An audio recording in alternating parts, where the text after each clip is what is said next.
The victims died by falling upward. 5 people had been found dead on ceilings throughout the city, their bodies showing injuries consistent with falling 12 feet, but in the wrong direction. Someone was stealing gravity itself and using it as a murder weapon. What I discovered about the gravity thief would reveal that some killers don't just break the law, they break the fundamental laws of physics to commit the perfect crime. I'm Detective James Carter, and after 14 cases that challenged every assumption about reality, I thought I had seen every way that science could be weaponized against human life. But the case of the gravity thief would show me that when physics itself becomes a weapon, the very ground beneath our feet can become as dangerous as any bullet. The first call came from the downtown financial district on a Tuesday morning in May. Officer Rodriguez reported a death that defied every rule of physics and forensic science. "Detective Carter," he said when I arrived at the scene, "I've been a police officer for 12 years and I've never seen anything like this." The victim was Robert Chin, 38, a financial analyst who worked on the 15th floor of the Morrison building. He had been found dead in his office, but instead of lying on the floor, his body was pressed against the ceiling. "Officer Rodriguez, how did the victim end up on the ceiling?" "That's what we're trying to figure out." Building security says Chen was working alone in his office when they heard a loud crash. When they unlocked the door, they found him like this. I examined the scene carefully. Robert Chen's body was positioned against the ceiling tiles as if he had fallen upward and struck the ceiling with tremendous force. His injuries were consistent with a 12-foot fall, but the damage was on the top of his head and shoulders instead of his back. "Officer Rodriguez, is there any way Chen could have been placed on the ceiling after death?" "The office door was locked from the inside, the windows don't open, and there's no access to this room from above. As far as we can tell, Chen somehow fell upward." I looked around the office for any sign of equipment or technology that might explain how someone could reverse gravity in a localized area. But the office appeared normal except for a few objects that seemed to be stuck to the ceiling near Chen's body. "Officer Rodriguez, those objects on the ceiling, were they there before Chen's death?" According to building security, Chen's coffee cup, pen, and a stack of papers were found on the ceiling along with his body. The evidence suggested that gravity had been reversed in a specific area of the office, causing Chen and several objects to fall upward to the ceiling with fatal force. "Officer Rodriguez, have there been any other deaths like this?" "Actually, yes. We've had 4 similar cases over the past 2 weeks. All victims found dead on ceilings, all in locked rooms or secure areas. The pattern indicated that someone was using technology to manipulate gravity as a murder weapon, targeting specific individuals in locations where conventional investigation would struggle to explain the impossible physics. I decided to consult with Dr. Sophia Chin, no relation to the victim, a theoretical physicist who specialized in gravitational research at the university. Dr. Chin, I need your expertise on a case involving apparent gravity manipulation. Dr. Chin was a woman in her early 40s who had spent her career studying the fundamental forces of physics. When I described the crime scenes, her expression became deeply troubled. "Detective Carter, what you're describing should be physically impossible with current technology. But theoretically possible? Gravity manipulation has been a theoretical concept for decades, but actually reversing gravitational fields would require technology that doesn't exist in any laboratory I'm aware of." Dr. Chin, if someone had developed such technology, what would it look like? Hypothetically, gravity manipulation would require devices that could generate massive electromagnetic fields or manipulate spacetime itself. The energy requirements would be enormous. Could such a device be portable? Any device capable of reversing gravity would likely require significant power sources and sophisticated control systems. It wouldn't be something you could carry in a briefcase. Dr. Chen's explanation suggested that the gravity murders were being committed using advanced technology that was supposedly beyond current scientific capabilities. Dr. Chen, who would have the theoretical knowledge to develop gravity manipulation technology? Only a handful of researchers worldwide are working on gravitational field theory at the level required for practical application. Are any of these researchers located locally? Professor Alan Mitchell at the Advanced Physics Institute has been conducting classified research on gravitational field manipulation for the past 3 years. I decided to investigate Professor Mitchell and the Advanced Physics Institute to see if their research might be connected to the gravity murders. The Advanced Physics Institute was located in a secure research facility outside the city. Professor Mitchell was a physicist in his 50s who specialized in experimental gravity research funded by undisclosed government contracts. Professor Mitchell, I'm investigating deaths that appear to involve gravitational field manipulation. Detective, gravity manipulation is purely theoretical. Any practical application would be decades away from development. Yet 5 people have died from apparent gravity reversal in the past 2 weeks. Professor Mitchell looked uncomfortable. Detective, could you describe these deaths more specifically? I provided details about the crime scenes, including the victims' positions on ceilings and the objects that had fallen upward along with them. Professor, is this consistent with gravity field reversal? If someone had actually reversed gravitational fields in localized areas, yes, this would be the expected result. Professor Mitchell, has your research produced any devices that could manipulate gravity? Our research is classified, but I can tell you that we haven't developed any practical gravity manipulation technology. But you've been working toward that goal? We've been studying the theoretical foundations of gravitational field control, but the engineering challenges are immense. Professor Mitchell's evasiveness suggested that the Advanced Physics Institute's research was more advanced than he was willing to admit. Professor, I need to see your research facility and any equipment related to gravity manipulation. Detective, our research is classified and protected by federal security protocols. This is a murder investigation. I can obtain federal warrants if necessary. Professor Mitchell reluctantly agreed to show me the basic research areas of the facility, though he insisted that classified equipment could not be disclosed without federal authorization. The Advanced Physics Institute contains sophisticated laboratory equipment designed to study fundamental forces and field effects. While most of the specific research was classified, I could see evidence of experiments involving electromagnetic field generation and spacetime measurement. Professor Mitchell, this equipment, could it be modified to create localized gravity reversal? Theoretically, some of our field generation equipment could be adapted for gravitational manipulation, but it would require modifications that we haven't attempted. Could someone with access to your facility have made such modifications without authorization? Professor Mitchell was quiet for a long time. Detective, there have been some irregularities in our equipment access logs over the past month. What kind of irregularities?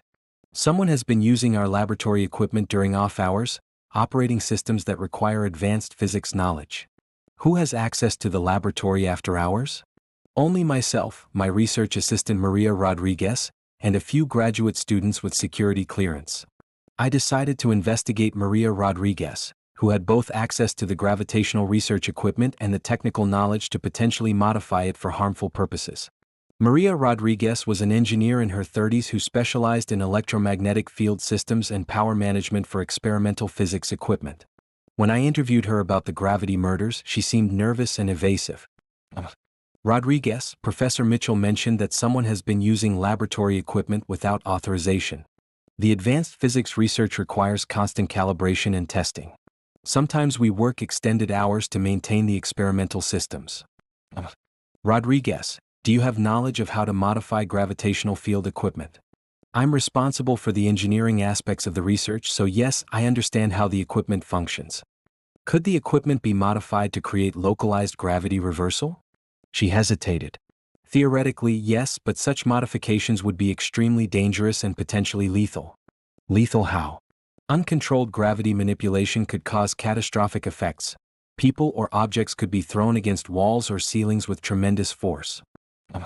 Rodriguez, have you made any modifications to the laboratory's gravity research equipment? Detective, I think you should speak with my lawyer before asking any more questions. Maria's refusal to cooperate confirmed my suspicion that she was involved in the gravity murders. I obtained a warrant to search her personal workspace and investigate her recent activities. When forensics searched Maria's laboratory workspace, they found evidence that she had been secretly modifying the Advanced Physics Institute's gravity manipulation equipment to create portable devices capable of localized field reversal. Detective Carter, said the forensics technician, we found detailed engineering plans for portable gravity manipulation devices, along with components that appear to have been stolen from the Institute's classified research equipment. Are these devices functional? According to the plans, yes. The devices would be capable of creating localized gravitational field reversals within a radius of approximately 20 feet. How would someone use these devices to commit murder? The plans show that the devices could be remotely activated to reverse gravity in a specific area. Anyone within the affected zone would fall upward with potentially lethal force. The evidence revealed that Maria Rodriguez had been using her access to classified research to develop portable gravity weapons that could kill people by causing them to fall upward to ceilings. When I confronted Maria with the evidence, she initially denied involvement in the murders. Rodriguez, we found plans for portable gravity weapons in your workspace, along with components stolen from classified research equipment. Detective, I was conducting theoretical research on miniaturizing gravity manipulation technology. Theoretical research that resulted in 5 deaths? I never intended for anyone to be killed. The devices were supposed to be purely experimental. Rodriguez, how did you target the specific victims? She was quiet for a long time before finally confessing. Detective, the people I killed were all involved in exposing problems with the Advanced Physics Institute's research. What kind of problems? The Institute has been conducting illegal experiments on human subjects, testing the effects of gravitational field exposure without proper consent or safety protocols. And the victims were going to expose this? Robert Chin was a financial analyst who had discovered irregularities in the Institute's funding. The other victims were researchers, journalists, and government inspectors who were investigating our activities. So you killed them to protect the Institute's illegal research? I killed them to protect groundbreaking research that could revolutionize physics and potentially save millions of lives through advanced medical applications. Maria Rodriguez had been using stolen government research to develop gravity weapons that she used to murder people who threatened to expose the Advanced Physics Institute's illegal human experimentation. Rodriguez, how did you deliver the gravity devices to the crime scenes? The devices are small enough to be hidden in ventilation systems or attached to electrical fixtures. They can be remotely activated from up to a mile away.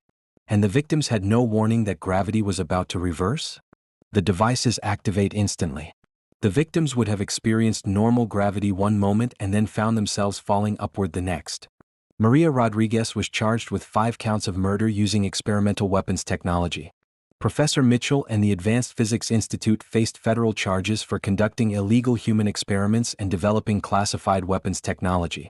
But the most disturbing aspect of the case was that Maria had used cutting-edge physics research to commit murders that appeared supernatural until the scientific explanation was discovered. Detective Carter, said the federal prosecutor handling the case, this represents the first known use of gravity manipulation as a murder weapon in criminal history. How will you prosecute crimes committed using technology that most people don't believe exists? We'll focus on the evidence of premeditated murder and the theft of classified research technology. The specific method of killing is less important than proving intent and capability. The gravity thief case taught me that as physics research advances into areas that were once considered science fiction, criminals will find ways to weaponize discoveries that challenge our basic understanding of reality. Maria Rodriguez had stolen gravity itself, turning one of the fundamental forces of nature into a weapon that could kill instantly and leave investigators struggling to explain how the victims had died. Detective, said Dr. Chen when the case was concluded, Maria's gravity devices represent both a breakthrough in physics and a terrifying example of how scientific knowledge can be perverted for destructive purposes. Dr. Chen, how do we prevent future crimes using advanced physics? By ensuring that research into fundamental forces is conducted with proper oversight and ethical constraints. When we develop technology that can manipulate the basic laws of nature, we must be extremely careful about who has access to it. Every case tells a story, and the story of the gravity thief was about the responsibility that comes with scientific knowledge and the potential for brilliant discoveries to become instruments of death in the wrong hands. Maria Rodriguez had proven that physics could be weaponized in ways that made murder appear impossible until the scientific explanation was uncovered. She had stolen gravity, the force that keeps us grounded, and used it to send 5 people falling upward to their deaths. The gravity thief had been stopped, but her legacy remained, proof that in an age of advanced physics research, even the fundamental forces of nature could be turned against us by those who understood the science well enough to break the rules that govern reality. Case closed. 5 victims who died by falling up instead of down. And a new understanding that when gravity itself can be stolen, nowhere is truly safe from those who would use the laws of physics as weapons of murder. The gravity thief had shown that some criminals don't just break human laws, they break the laws of nature itself, turning the very foundation of reality into a crime scene where up becomes down and death falls from the ceiling instead of the ground.